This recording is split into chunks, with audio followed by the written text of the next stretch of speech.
بسم اللہ الرحمن الرحیم۔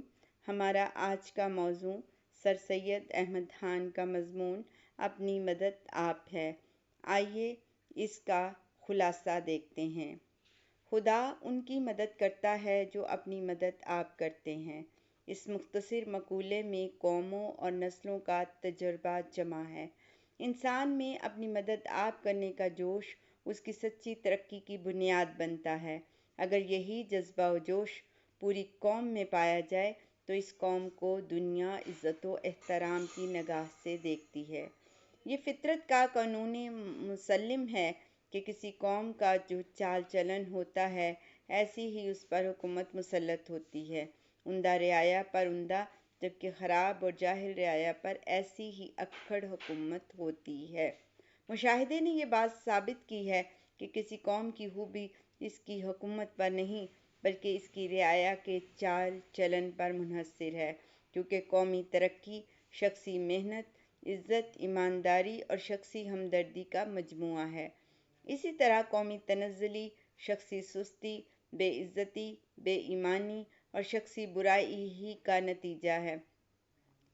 اگر کسی بیرونی تعاون سے قوم کی برائیاں ختم کرنے کی کوشش کی جائے تو یہ برائیاں کسی نئی صورت میں مزید زور و شور سے جنم لیں گی، جب تک کہ پوری قوم کے دل سے یہ برائیاں جڑ سے اکھڑ نہ جائیں۔ ہمیں زندگی کا ایک لائحہ عمل مرتب کرنا ہے کہ جیسا ہماری زندگی بسر کرنے کا طریقہ ہے، کیا اس سے قومی ترقی ممکن ہو سکتی ہے؟ ہرگز نہیں۔ حقیقت میں وہ شخص غلام نہیں جس کو ایک ظالم آقا نے خریدا ہو، بلکہ غلامی میں مبتلا وہ لوگ ہیں جو قومی ہمدردی سے بے پرواہ ہیں۔ لہٰذا وہ قوم جو دل سے غلام ہے وہ عمدہ گورنمنٹ یا عمدہ قومی انتظام سے آزاد نہیں ہو سکتی جب تک کہ غلامی کی یہ دلی حالت ختم نہ ہو۔ وہ نقطہ جس سے دنیا کی اقوام نے عزت پائی وہ اپنی مدد آپ کرنا ہے۔ اس باریک نقطے کو جب انسان سمجھ لیں گے تو وہ دوسروں کا سہارا ڈھونڈنا چھوڑ دیں گے۔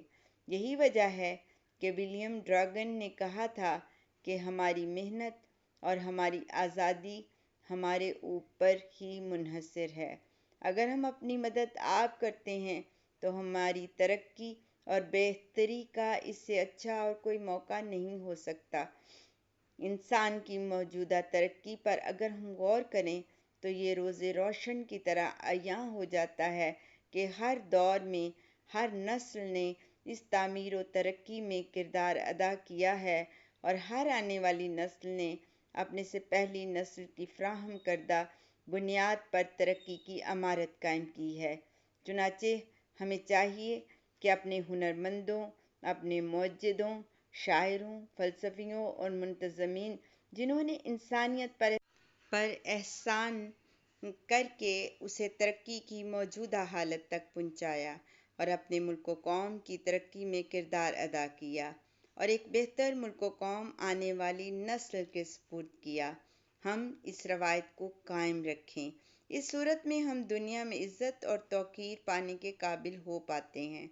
علم کی نسبت عمل اور سوانح عمری کی نسبت عمدہ کردار آدمی کو زیادہ معزز بناتا ہے۔